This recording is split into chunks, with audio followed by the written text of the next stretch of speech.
Book Club in Harare. Thuthukani, you and I got cut off so rudely, but we were engaging in what silent book clubs are. What is a silent book club? Cool, thank you for that.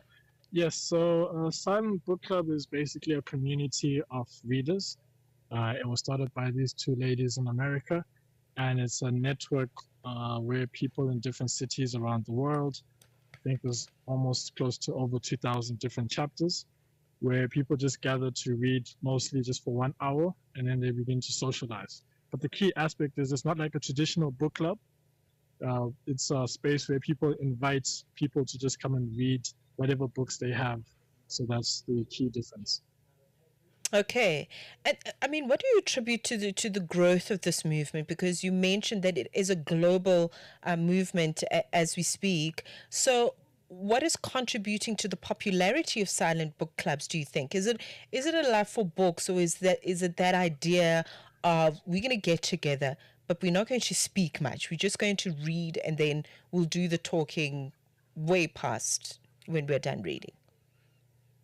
Yeah, I think from my side, which is one of the reasons why I started the one in Harare, is that it's, unlike traditional book clubs, which tend to be a bit smaller and they have their benefits, what I've noticed is that a lot of people do read books. It's just difficult to keep track or keep up or keep pace with the traditional book club format.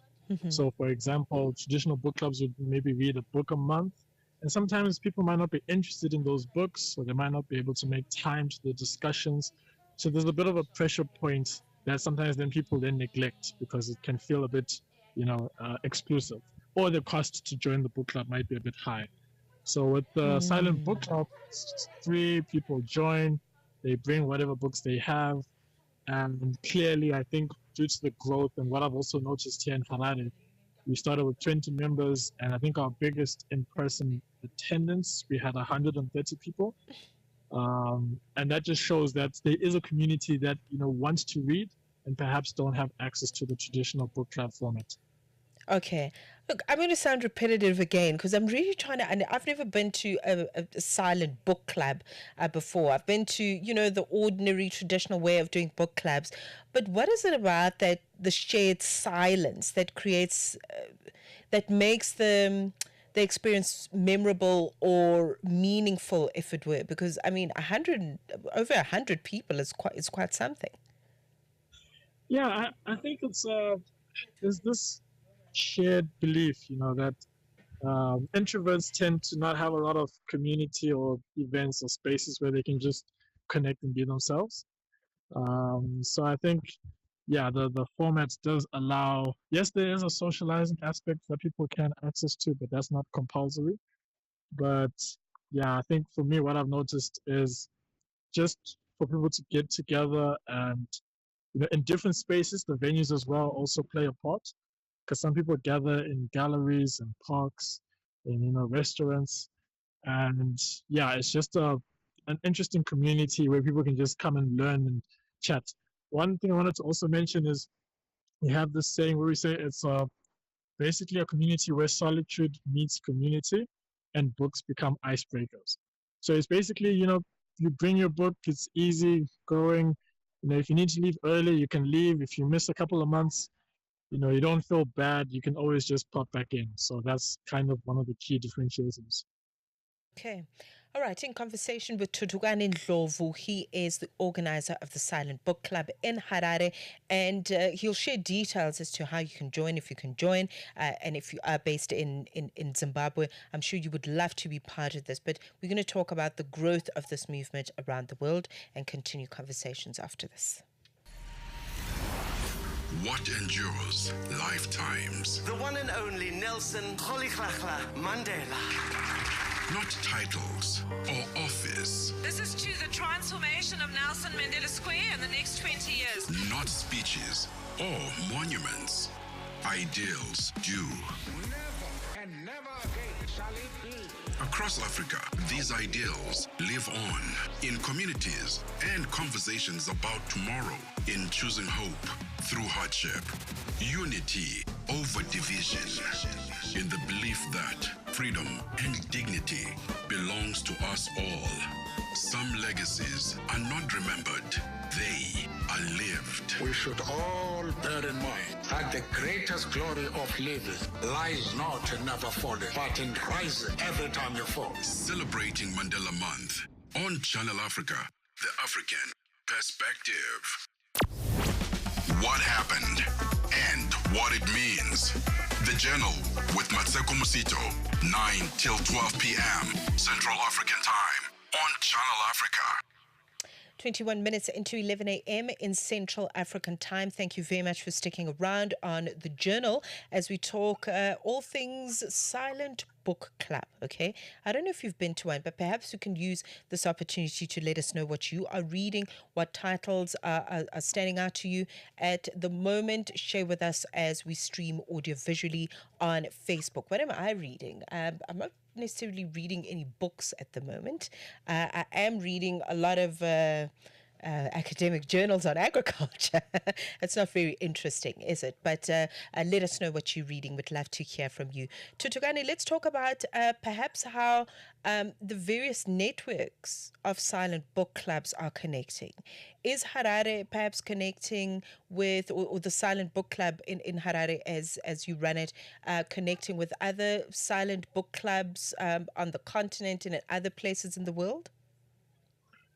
Yes, definitely. We do try where possible to connect. So I must say, maybe I'll give two examples. I think the biggest one on the continent, or maybe in Southern Africa, would have to be there's one in Cape Town, with Cape Town Silent Book Club (CPT), because they average 300 to 400 people that attend almost once every 2 weeks or a month. But they have like a network in South Africa where, if they want to do collaborations or, a competition. I think last year there was a competition for an international author's book. And when I was based in South Africa, they had like a competition. But this side, yes, we have collaborated with Silent Book Club in Lusaka. We did a book swap. This was earlier this year. So we Nice. sent a few books there, and they sent a few books this side, just, an international book swap. It was challenging, but we managed to pull it off. So yes, we do try to collaborate when the opportunity is there. Okay. Oh well, that's wonderful to note. The last time you were on the show, we were talking about the value of book clubs in being able to sort of curb the expenses that come with books. And that book clubs sort of kind of solving that problem of books being inaccessible and so expensive. I'd like to follow through with that because I think that's an important thread with regards to book clubs overall and the Silent Book Club.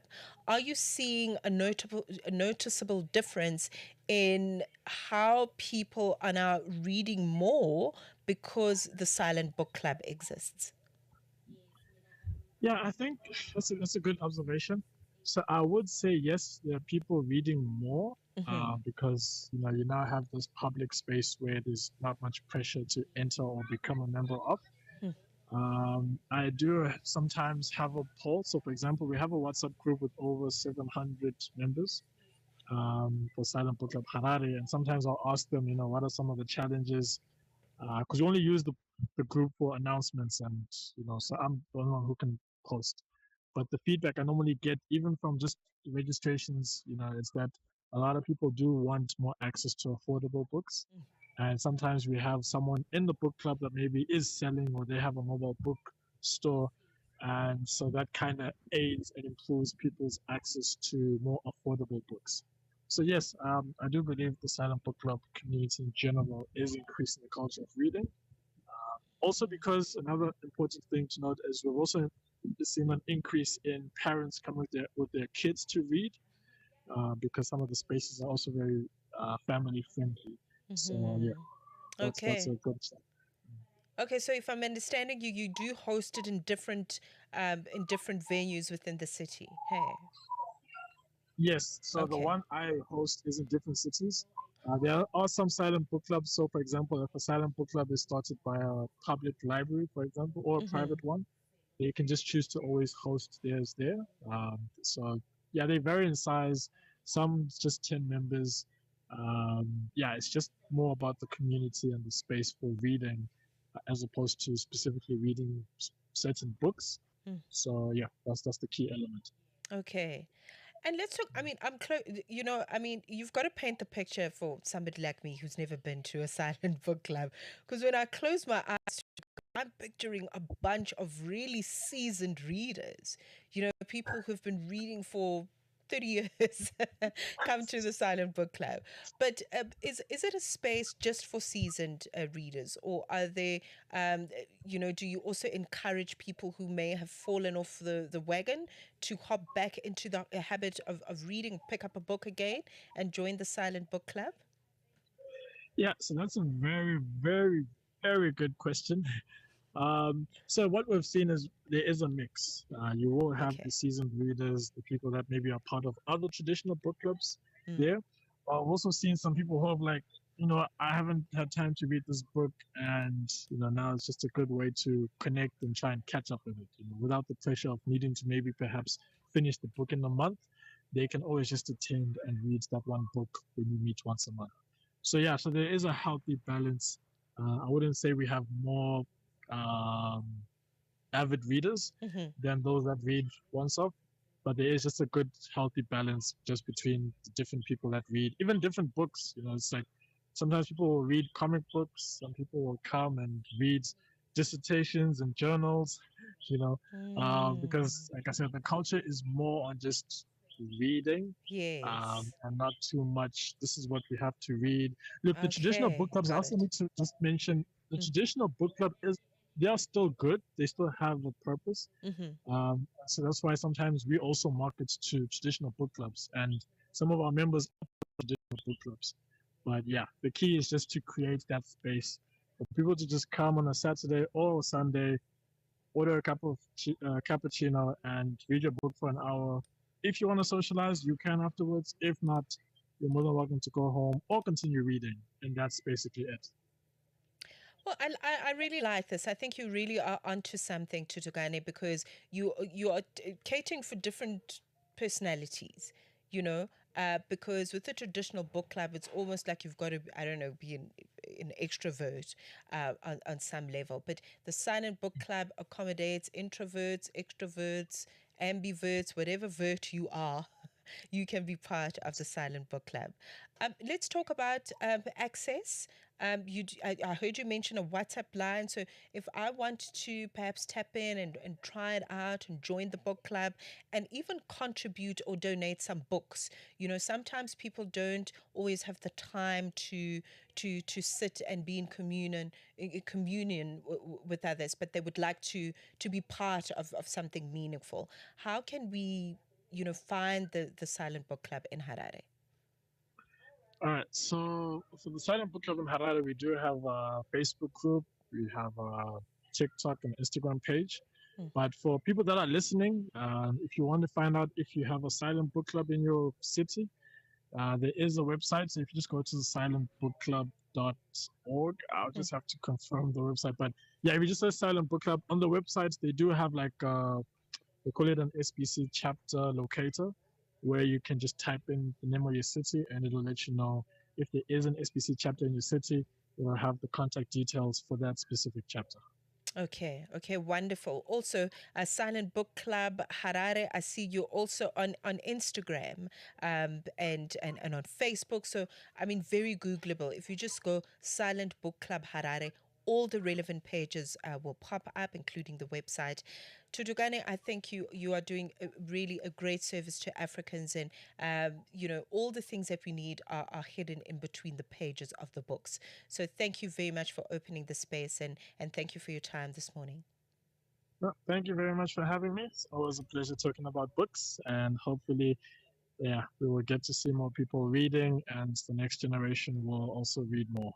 Absolutely. I think we'll definitely have you back so we can unpack one or two titles that you feel every African should read. We've always got those books that are so relevant in this day and age. Thuthukani Ndlovu, organizer of the Silent Book Club in Harare. If you'd like to join, listen, you're welcome to do so. The space is open for seasoned readers and for those that would like to get into the habit of reading, which is so wonderful. It's 11:30. Let's check in with the latest in sports with Figile Nwati. Sports on Channel Africa. The African Perspective.